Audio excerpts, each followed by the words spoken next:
Why do 90% of daily routines fail even when people are genuinely motivated at the start? You tell yourself this time will be different, you plan everything out in your head, maybe even write it down, and for the first few days it actually feels like you've changed. You wake up a bit earlier, you follow the plan, you feel productive, you feel in control. But then something small happens. You skip one day. Then you delay one task. Then you tell yourself, I'll restart tomorrow. And before you even realize it, the routine is gone again and you're back in the same cycle wondering why this keeps happening. And what makes it worse is that it doesn't feel like one big failure, it feels like a slow drift, like your routine just quietly disappears without a clear moment where it broke.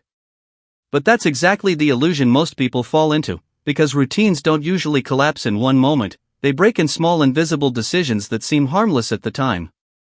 The truth is most routines fail not because people are lazy, but because the routine itself is built in a way that doesn't match how the human brain actually works.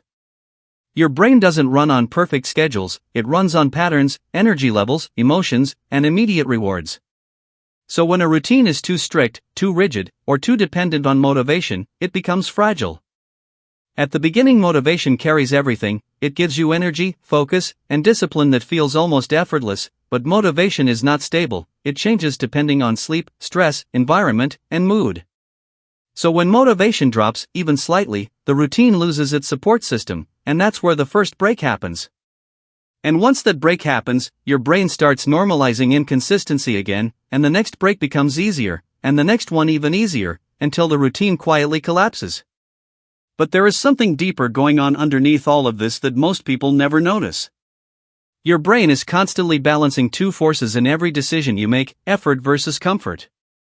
And if your routine doesn't take that into account, comfort will always win over time.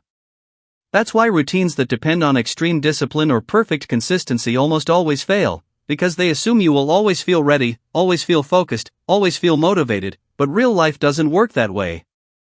Some days you wake up tired, some days your mind feels scattered, some days you don't feel like doing anything at all, and if your routine only works on your best days, then it's not a real system, it's just a fantasy version of your life. A real routine is not something you follow perfectly, it's something that still works when you are not at your best.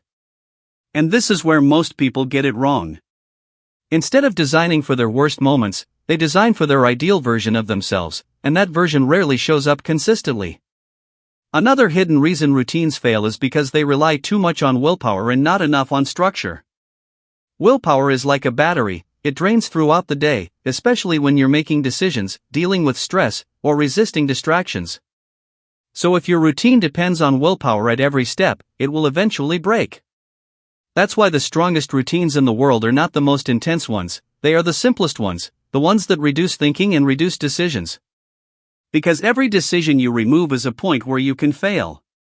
And another thing people don't realize is that your environment often decides your behavior before your mind even gets involved. If your phone is next to you, you will check it. If distractions are easy to access, you will eventually use them. If starting a task feels difficult, your brain will naturally avoid it. So instead of trying to fight your brain every day, the better approach is to design your environment so that the correct action becomes the easiest action. And once you start thinking like this, everything changes, because you stop seeing routines as something you try to follow and start seeing them as systems that either support you or sabotage you. And most importantly, you realize something that most people never accept: you don't fail routines because something is wrong with you, you fail because the system was never built to survive real-life conditions. And the moment you start building routines that can survive low energy, distraction, and imperfect days, that's when consistency stops being something you force and starts becoming something that naturally happens in the background of your life.